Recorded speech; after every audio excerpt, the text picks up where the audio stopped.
আসসালামু আলাইকুম সবাইকে। আপনাদেরকে বলেছিলাম বিভিন্ন পুরস্কার সমূহ যে টপিকটা আছে এটা আরো একটা ক্লাসে আপনাদের সামনে হাজির হব। তো আজকে হাজির হয়ে গিয়েছি। তাহলে আজকে শুরুতেই আমরা যে বিষয়টা নিয়ে জানবো সেটা হচ্ছে পুলিৎজার পুরস্কার। ঠিক আছে? পুলিৎজার পুরস্কার। তো পুলিৎজার পুরস্কার হচ্ছে এটা চালু হয় 1917 সালে এবং এটা প্রদানকারী যে প্রতিষ্ঠান সেটা হচ্ছে কলম্বিয়া বিশ্ববিদ্যালয়, ইউনাইটেড স্টেটস অফ আমেরিকা বা যুক্তরাষ্ট্রের কলম্বিয়া বিশ্ববিদ্যালয় কি এই পুরস্কারটা প্রদান করে থাকে। এরপর এটি প্রদান করা হয় হচ্ছে তিনটি ক্যাটাগরিতে। একটা হচ্ছে সাহিত্য, একটা হচ্ছে সঙ্গীত, আর একটা সাংবাদিকতা অর্থাৎ সংবাদপত্রের সাংবাদিকতার ক্ষেত্রে।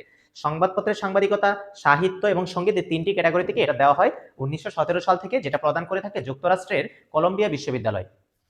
পরবর্তীতে আমরা যদি দেখি যে বিশ্ব চলচ্চিত্রের সর্বাধিক মর্যাদাপূর্ণ পুরস্কার অস্কার, আমরা সকলেই জানি আমাদের উপমহাদেশে প্রথম বাঙালি চলচ্চিত্রকার হিসেবে অস্কার পেয়েছিলেন সত্যজিৎ রায় এবং বাংলাদেশি হিসেবে অস্কার পেয়েছিলেন কে নাফিস বিন জাফর বিজ্ঞান ও প্রযুক্তি ক্যাটাগরিতে। তাহলে এটা আবার চালু হয় কত সালে? 1929 সালে। তবে অস্কারের আরো একটি নাম রয়েছে যেটাকে একাডেমি অ্যাওয়ার্ড বলা হয়। পরীক্ষায় প্রশ্ন আসতে পারে একাডেমি অ্যাওয়ার্ড চালু করা হয় কত সাল থেকে? 1929 সালে। আবার যদি বলে অস্কার চালু করা হয় বা দেওয়া হয় কত সাল থেকে, সেটাও কি 1929 সাল থেকে হবে।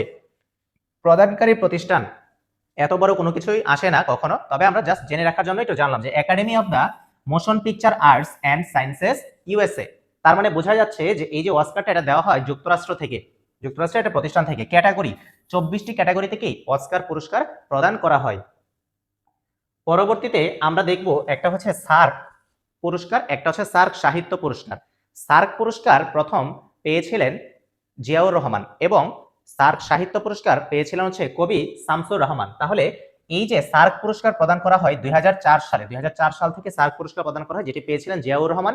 এবং সার্ক সাহিত্য পুরস্কার যেটা প্রদান করা হয় হচ্ছে 2000 সাল থেকে, সেটি প্রথম পেয়েছিলেন হচ্ছে কবি শামসুর রহমান। 4 নম্বর শাখারভ পুরস্কার। শাখারভ পুরস্কার প্রদান করা হয় মানবাধিকার এবং গণতন্ত্রে কি অবদানের জন্য, গণতন্ত্রের সংগ্রামে কি অবদানের জন্য সেটা প্রদান করা হয়। তবে এটা প্রদানকারী সংস্থার নাম হচ্ছে ইউরোপীয় পার্লামেন্ট। ইউরোপীয় পার্লামেন্ট কি এটা প্রদান করে থাকে। অ্যান্ড্রিউ শাখারভ, ঠিক আছে, রাশিয়ার বিজ্ঞানী অ্যান্ড্রিউ শাখারভ, ওনার নামানুসারে এই শাখারভ পুরস্কারের নামকরণ করা হয়। এবং এটা দেখতে পেলাম যে ইউরোপীয় পার্লামেন্ট প্রদান করে থাকে এবং কি মানবাধিকার ও গণতন্ত্র সূচকে অবদানের জন্য কি এটা প্রদান করা হয়। ওকে। মিলেনিয়াম পিস প্রাইজ, এই মিলেনিয়াম পিস প্রাইজ দেওয়া হয় 2001 সাল থেকে এবং বিশ্ব শান্তিতে নারী অবদান স্বরূপ স্বীকৃতির কারণে এই পুরস্কারটা দেওয়া হয়। এরপর ব্রিটেনের রানীর দেওয়া সর্বোচ্চ সম্মানসূচক পুরস্কার হচ্ছে নাইটহুড উপাধি।